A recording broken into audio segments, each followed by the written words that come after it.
2.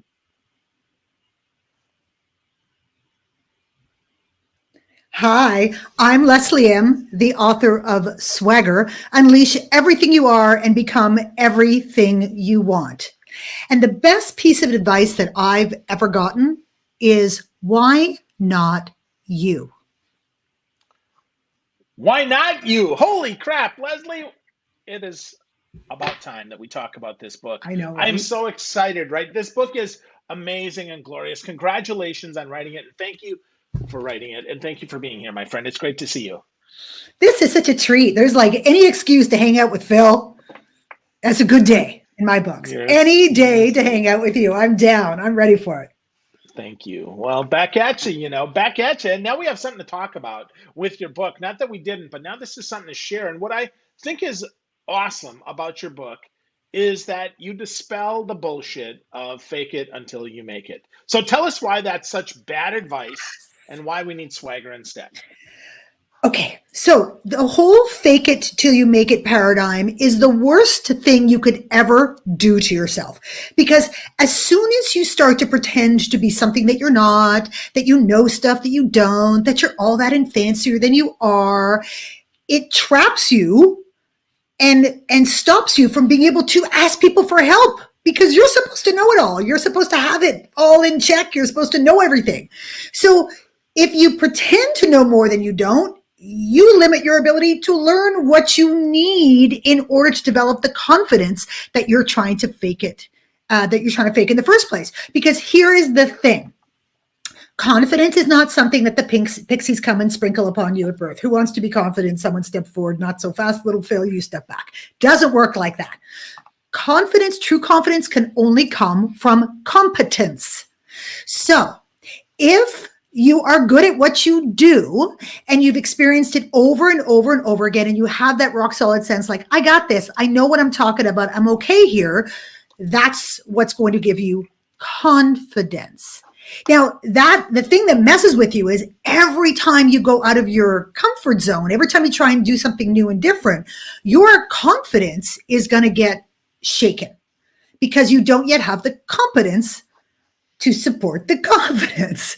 So instead, what we want to do is go to self-belief, because self-belief does not rely on competence. Self-belief is that feeling, that deep set feeling that you have that says, no matter whether I jump off the cliff or not, I am not going to die. I mean, I might hit a few branches on the way down. I could bounce, I could fly, I could get to a different level, but I'm not going to die. So my advice is to forget the fake it till you make it, own where you are in terms of your competence, always look to growing that and deepening that, and accept the confidence for where you have and what you're doing right now. Because the confidence for the next level will come when you've done enough to merit the confidence. It's pretty simple. Pretty simple, and yet pretty often not done, which I really Yes. dig. I mean, that's the Yes. whole book, and that's the big thesis of your book. And I really dig that. I think that's super important. And one of the things that I think is really important that you say in the book is that you say you are not your history. You are the stories you tell yourself. And I think that's so important. That's not about faking it, but it's about talking about a time when you were successful in a similar situation, maybe similar, or in a situation that maybe you were completely unsimilar, but yet you know that not only you're not going to die, but I would say you have a good chance of success. So talk about that, Leslie. Why do more of us not believe that it is what we tell ourselves and not just and that it is our history? Well, that story thing works both ways, because if historically we've had bad stuff happen. People have said bad things about us. I find that very often for their best intentions, it can be our very family that can be the biggest swagger suckers. It's what you heard when you were a little kid and what filtered into your brain and the message that you got over and over again. And you believe that that's your truth. that's your story, that's your lot in life, and I'm just never going to be someone who can achieve things, or I'm just not that smart, or I'm just not that capable, or I'm just not that ambitious, or all of the things that you may have heard. And the thing is that if you continue to embrace that story and tell it to yourself, then it kind of becomes true because you believe it. But if you say, wait a second, that's not true of me anymore. That's not true of me now. I've moved away from that stigma, that issue, that crisis, those limitations, whatever it might have been that held you back or that defined you when you were young. You don't have to keep telling yourself that story now. This is a choice that you can make. And if you tell yourself, actually, you know what? I'm pretty great. I think I can do this. Yeah, I've worked pretty hard. I deserve this. I've earned it. All of those stories, those are all choices that you can tell yourself. So I want people to listen to the story that they keep telling themselves and go, what, time out. Is this story actually working for me? Because I'm choosing to tell it to myself, nobody else. I'm the only one who's telling this bullshit narrative. It's time to stop. Yeah, absolutely. Absolutely. It's time to stop now. So, with that, you offer us a nice framework that I think is really helpful. And I found this, I kept referring back to this as I'm taking notes in the book. And that is, you say, today I am, which is Ah, very different, yeah. right? That's really different. And then you follow that with in the future, which you think about the now and then the next. So talk to us Mhm. about how that helps us and give us a story of the like maybe the young lady in the book or perhaps someone else who's used today I am to be really powerful. Well, the process of that is to examine kind of the story that was told to you in the past. And when I do this exercise in workshops, it's fascinating, because I say to people without any preamble, without any explanation, I just want you to fill in this sentence. In the past, I was always told that I was. Now, it could be a positive thing. It could be something you were celebrated for, but I'm telling you, just about every single time, people insert something negative into that space. So in the past, I was told that I was too loud, or I was not smart enough, or the color of my skin was not the right cast of skin, or right. And that kind of tells us where that self perception is rooted. And then I say, okay, now let's move on to the next part of the exercise, which is today people tell me that I'm, and I get them to fill it in. And inevitably, it's something positive. It's something that celebrates what their swagger really is, that thing that is unique and special about them. And then we try and track it back to the past statement to say, okay, is this something that you have sort of used to your advantage? Like, I'll give you my example. In the past, I was always told that I was too much. Leslie, you're too much. You're too loud. You're too big. You're too over the top, too much. And even though that was meant to be helpful to me when I was little, what happened is I took it on as being that I was too much for the world, that I should be dialing myself down and I should be, keeping quiet and all of these things that were really quite impossible for me. Well, today, people tell me that I'm incredibly passionate and driven. Okay, so you see how those things connect? I've taken something that stigmatized me then and I've turned it in and embraced it as my superpower. It's one of the things that is my great differentiator. And then we say, okay, now let's move from here, the present, and let's talk about the future. In the future, I want to be known as or for insert answer here. And for me, that sentence goes, in the future, I want to be known as someone who had the power to unleash human potential.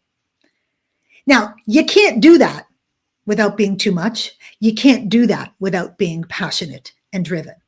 So you start to see the through line of your life, or how you've compensated or changed to adjust, but how you are staying true to who you really are and drawing it through the past, the present, and the future. Wow. Wow. That's There's some so there's some strong. deep shit. There's some deep Yeah, shit. it is. Yeah, it is, right? Well, and it's real shit, which is really awesome. And for those that are watching and listening and thinking, well, who the hell is Leslie M? So let me tell you a little bit more about Leslie, because if you haven't experienced her before, if you haven't encountered her before, you need to. She's a former TV host. She's an advertising creative director turned training guru. She spent decades traveling the globe with her award winning company Combustion, worked with executives and teams at Google, Disney, PepsiCo, TD Bank, Uber, and more. And get this, okay? Some people have called her better than therapy. Some have called her a rock star. Some have called her ass kicking, a force of nature. And yes, get this, some people have even called her a witch. I just call her freaking amazing. And we're going to talk more today about swagger because it's so important. And one of the questions, as we see this and we see this word swagger, it's a bold, big word. Leslie, someone asked, and this is something that I thought of, is Will Nelson wants to know, can you have too much of it? Is it possible to have too much swagger? Well, I think it's important that I give you my definition of swagger, okay? Because normally when we think of swagger, we think of that fronty, fakey, show-offy, peacocky, that fake it till you make it almost arrogant thing. That is not my definition of swagger. My definition is the ability to manifest who you really are and hold on to it in the face of all of that psychological crap that's going to come forward, regardless of situation or environment. So it means that you are one person, the same person, regardless of where you show up, who else is in the room, what's going down in that room, and even how you feel about what's going down in that room. There is only one version of you, and it is the real, authentic version of you. That's swagger. So to answer Will's question, nope, you can never have too much swagger. Not the good swagger.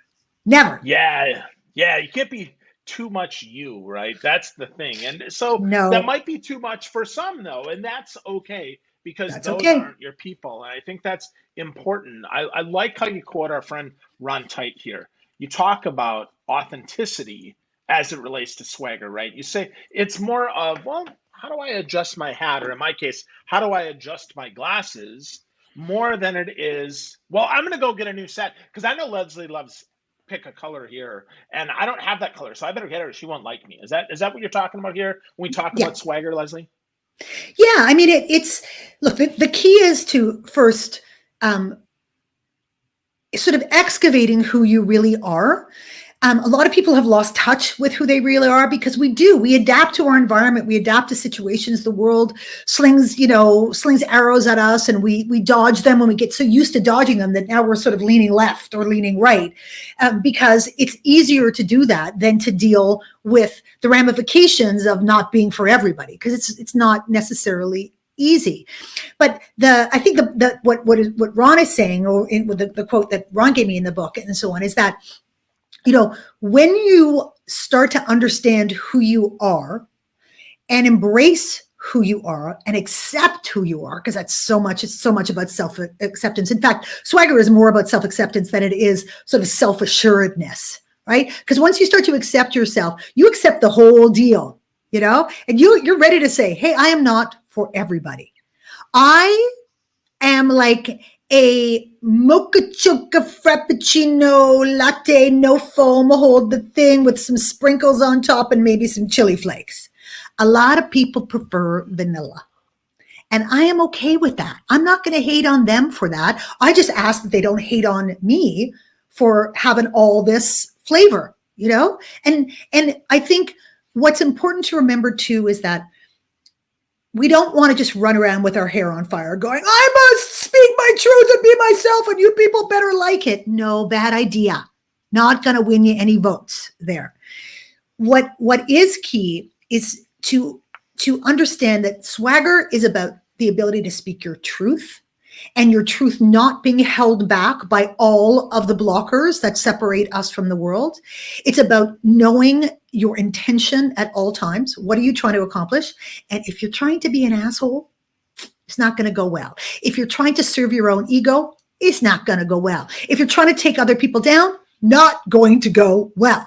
But if you're in service of the collective, and if you're in service of the greater good and in service of positivity, That's a different story. So you got to check yourself and ask yourself, is my truth best told now? Should I wait? Should I be framing it in a different way? Is there another opportunity for me to do it? Like, when is my truth going to land the best? I will not be silenced, but when, where, how, with who in the room? Let me get smart about how I do that so that I am in service of that intention.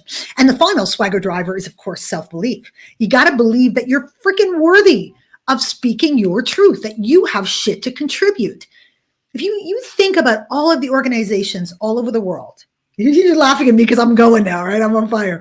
You think about all the organizations in the world who limit people from expressing their truth and being heard. Think about just the sheer number of ideas that they never get to hear. Just think about that productivity, that potential. It just blows my mind. Yeah, me too. Me too. And it's like you know where I'm going with this, because I'm going to ask you, because to me, it seems so obvious that we have to embrace who we are, right? And the sooner we do that, the better off we are.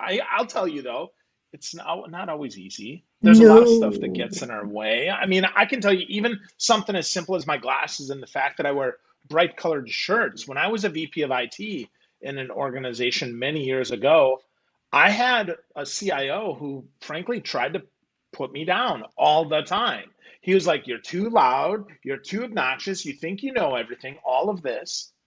Well, when he stepped out of the way and I got a new boss, it was like, dude, I need you to step up and be outspoken, Yep. stand up for what's right. It's like, that's a bad boss. That's bad boss. That's got nothing to do with your swagger. That's the whole point. Right. Is that boss was an asshole and he understood nothing about human behavior or leadership or how to unleash potential. Dumbass. So good you didn't listen to him, because otherwise you would have limited the organization from having access to your greatness. So fuck him. Yeah, absolutely. Absolutely. So I'm going to share one comment here. We got Lori thinks that you're a great person, Leslie, which thank you, Lori. I agree with. I agree with that one, dear. So that's totally true. But with that, you kind of led me into my next point here, my next piece I want to ask you about, and that is these damn swagger blockers. I mean, come on, yeah. they're almost like they're blue blockers that I would wear, that my grandma would wear in her 80s to help her cataracts, but really don't help anybody, really. Yeah, like, no. Go grandma. No, so but talk to us about swagger blockers and how they. The struggle is real. The struggle is real, and I believe me, I would never say to anybody that unleashing your swagger is like a walk in the park. It's more like a trek up a mountain. I mean, it's doable, but you got to be prepared to do the work, because we get trapped inside ourselves. Y'all know what I'm talking about, is the real us gets locked in on the inside, and it's protected back there where people can't hurt it, but they also can't get access to it. We can't get out and nothing is getting in. And what I've recognized over time is that there are a series of 5 blockers, all that are interconnected, that separate our swagger from the world. So I'm going to take you from the outside in. You're going to have like a bit visual here, okay? So the first swagger, the one that's closest to the world and furthest from the real us, is persona. Persona is that face that you put on every day when you go to work. It's that belief that you have to walk a certain way and talk a certain way and dress no orange shirt way in order to be accepted by people, in order to be considered okay by the tribe, and in order to have credibility. So every day you put on that heavy coat of false front, and you just spout the business bullshit, and the way that you talk would not be understood or recognized by your friends from 10th grade, and so on and so forth. And you go in not being who you are. So that's the first layer. Now, why do we feel the need for persona? Well, the next layer in is ambition. Now, don't get me wrong. I'm all about ambition, and I'm all about achieving success and going for your dreams and so on and so forth. But if you're not careful, ambition can be a really serious swagger blocker, because in the business world, especially when we're in our place of ambition, we have a tendency to focus upwards. It's like, what's the next rung of the ladder? Got to get up there, got to ascend. I'm focusing on what everybody up there is doing and where I want to be. And as a result, I'm not spending enough time focusing inwards on myself and checking myself. I'm not spending enough time focusing on my colleagues and my peers who can be my supporters and who I can contribute to. And I sure as hell am not focusing down to my followers, because I cannot be a leader without followers. So when you get trapped in that thing of, I just want to be acknowledged and validated, I just want to have the title in order to tell me that I'm good, it causes you to behave in all kinds of messed up ways. You find yourself doing stuff that you go, who am I right now? So instead of being in your place of ambition, focus on being in your place of excellence. Just doing your great work, having generosity of spirit, being in that place of swagger. And trust me, the people around you and below you will help to lift you to that next level. So you're not going to have to do that big climb by yourself. So now we have ambition, that need for validation and credibility, driving persona, right? So let's take another layer in. The next layer in is insecurity. Insecurity is why we need ambition to validate who we are. Ambition is all the what ifs in our lives. What if I don't say this? What if I do say it?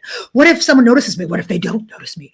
What if I speak my truth? What if I don't speak my truth? And it will keep you going. It's a tape in your head that plays like the podcast from hell. Never leaves you alone, because there are no answers. There's only the churn. That's where the imposter syndrome lives. You all know what I'm talking about. If you suffer from the imposter syndrome, it lives right in that blocker. It's the what if people should one day magically stand up and go, you don't know what you're talking about. What if? So now we have this churn of uncertainty, which the brain does not like, reinforcing the need for ambition, which it reinforces the need for persona. Let's go the next layer in. What is the greatest reinforcer of insecurity? It's fear. Because fear is the end of the what if. What if I don't do something? Bad things will happen. What if I do something? Bad things will happen. What if I try to? Bad things could happen. And because it will always go to the absolute worst place in order to prepare your brain for the possibility that things can go wrong, fear is paralyzing. It is the thing that will stop you in your tracks from taking the steps that you need to in order to unleash your swagger. So now we have fear reinforcing insecurity, reinforcing ambition, reinforcing persona. Last ring in, and the one that is closest to us for a really good reason, is pain. Because pain is proof. Pain says, oh, I tried that one time. Did not go well. And I'm not going to be a sucker again. I'm not going there. I'm not doing that. I'm not feeling that. I'm not trying that, because when I did that one time, it hurt like a bitch, and I don't want to put myself through it again. Pain has memory that never quits, and scar tissue is created over time because it's designed to keep you safe and it's designed to keep the world out. So now let's imagine there's you in the middle of all that, trying to get the real you out into the world, driven by truth, intention, and self-belief. And every time your truth tries to navigate through those blockers, it becomes like one of those American Ninja style freaking gauntlets. You have to like punch through pain and swim under, fear, and climb over insecurity, and parasail past ambition, and burst through persona with your truth intact. And even if you manage to do that, what can happen then is, if the world then validates who you are, good job, Phil. That was awesome. Never stop wearing the shirts and being your badass self, and the glasses and everything you are is fantastic. That message now has to come back in through all of the layers in order to fill you up. And it'll get the shit kicked out of each of those layers as it comes back. It starts going, oh, I wonder if what they said they really meant. Maybe they were just trying to look good in front of other people by saying it. Oh shit, I wonder if I just screwed myself. Maybe I shouldn't have said something. Why do I do this every time? Why do I put myself out there? It only goes badly. Oh my God, I'm such an idiot. And then we stay stuck back and forth and back and forth. It's brutal. Torture. You are so funny and so right. I mean, I love that. And yet I hate that, right? I know, right? That's true, right? Hate that. It's like, I feel like I want to swim through the shit, and then I Yeah. forget sometimes I got to backstroke back through it again. It's, the pit of despair, if you will. So Yeah. I completely see like this ball pit, right, with these Mm, sharks and the yeah. alligators that are biting at me. And the big one sometimes for me is this insecurity. And you talk about Mm, Andy in here. You talk about Andy, and Andy is the guy that resonated with me most in your book, and the challenges of Andy. Can you talk about mhm. Andy and his tattoos and how he got through that? Because I think it was a combination of ambition and insecurity and probably some fear too there. And And persona persona, too. of Andy course, was stuck. yes. Yeah, Andy was Yeah, stuck. so let's talk about Andy. So what happened was I trained Andy. I had him in a presentation skills series, which was delivered over 3 days, over like a 2.5 month period. So we get to know each other a fair bit, and I could see very quickly that Andy came. It was financial services. Andy came in very, buttoned up, like everybody did. And Andy had that false front, that persona up big time. He was like the one of the walking, talking robots and all that. And I could see that that's not who he was. I just had this sense that's not who he was. And we ended up having a big discussion about, like, Andy, why do you feel this need to put on this false thing, whatever? And he was very, very committed to the idea that you have your personal persona and that you have your professional persona, and never the twain shall meet. And in order to have credibility and in order to succeed, you must keep these two things separate. And it's like antithetical to everything that I believe. And over the 3 workshops, I just kept breaking him down. And I kept asking the people in the workshop to give him feedback about what they wanted to see from him. They were his peers. They were people. And one guy said, Andy, I got to tell you, when you first started working here, I thought you were a bit of an asshole. Like, I thought you were really full of shit. And it was only after I really got to know you that I realized that that's not who you are at all. I was like, dude, you see what I'm talking about? This front is not helping you. It is not your friend. You can be who you are and succeed. And then we unearthed a really important fact. I discovered that Andy had come from a really small town. So his background was in a very small community, and he was the only person in his family to leave the small town and to go to university, and now to be in a big corporate, very successful environment. And he was carrying that around like a big burden, right? That who he wasn't good enough. But this avatar that he created, that was the good enough version of Andy. Not true. And so when we broke that down, and I said, you realize that this is the story you continue to tell yourself and how self-limiting that is, and so on and so forth. Anyway, cut to the third part of the workshop, and it's the opportunity for everybody's going to get up and take the stage and use all their new skills and tell their stories to the room, and everyone gets a chance to do it. And so Andy gets up on stage, and he's his jacket and his tie and his thing and stuff. And as Andy starts to tell his story, he takes off his jacket. And I thought, okay, what's going on here? I'm not sure what's happening. I think I like it, but I'm not sure. And then Andy loosened the tie and, all the way down. And then he reached down and he unbuttoned one sleeve and he unbuttoned the other sleeve and started to roll the sleeves up. And what Andy revealed was an entire sleeve on both arms of tattoos. And in the years that he had been working at this organization, he had never, ever revealed his arms. Any hot day, long sleeves. Any corporate event, long sleeves. Because that's who Andy really was. And he had been afraid to reveal it. And when he did that, I'm telling you, he brought the house down. There was massive applause. And he said to me after, that was so liberating for me. I really feel like I can start to show people who I am and test to see whether it's being accepted. And it was life-changing for him. Wow. Wow. So much there resonates with my story, Leslie. I'm not going to veer off and waste everyone's You're time going to with my start story, but my gosh. unbuttoning Yeah, no, I have like 7 chest hairs. That's not enough of anybody. So, and no tattoos, right? It's all you But need is 7. It's all you need. that's right. That's good. I mean, that's a good start anyway, right? So, yeah, but I love that story, and it resonates with me for so many reasons.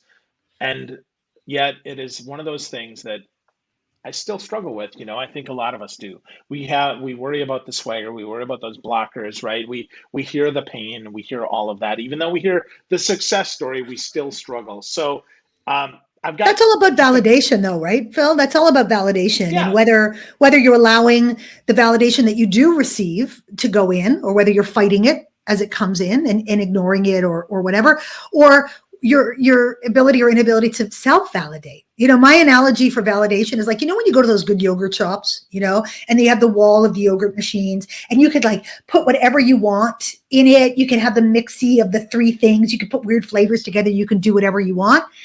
That to me is self validation. That's what we can do for ourselves. Any combination, any measure, any flavor, anything you want. And then, you go over there to the counter that's got all the other sprinkle shit there, like the gummy bears and the sprinkles and the candies and the cookie crumbs and the fruit and everything that you can load on top of your yogurt. That's external validation. That's like a nice to have. And I'll take it. Hey, if you want to sprinkle stuff on me, I'll take it all day long. But I'm happy to just take my bowl of yogurt and go sit outside and enjoy that because I made that. I don't need anybody's help with that. That's pretty awesome. That's a really cool analogy. I've not heard that, and I love the yogurt. Right? I usually put boba balls, and I've got pineapple and a lot of sour stuff on there. And yeah, You know what? it's And I don't. I don't. well, I what's just wrong go with you, enjoy my Leslie? That's yogurt. what I want to I know. don't know. What's wrong Because with it's you? I want to enough. know. Because it's enough. It's so delicious. It's enough. There you go. Well, hopefully we all are enough, right? And by that I mean hopefully we all realize we are enough. We need Mm-hmm. enough swagger to get us through, to get us to the next point, point to point to point, which is really, really beautiful, Leslie. Yeah. So And much. the book is filled with exercises Yeah. to help you do that. I don't just talk. That's not my jam. I'm all about practical application. So there are, exercise upon exercise that you can do to get the results. Because I've been doing this with people for like 13 years. It actually works.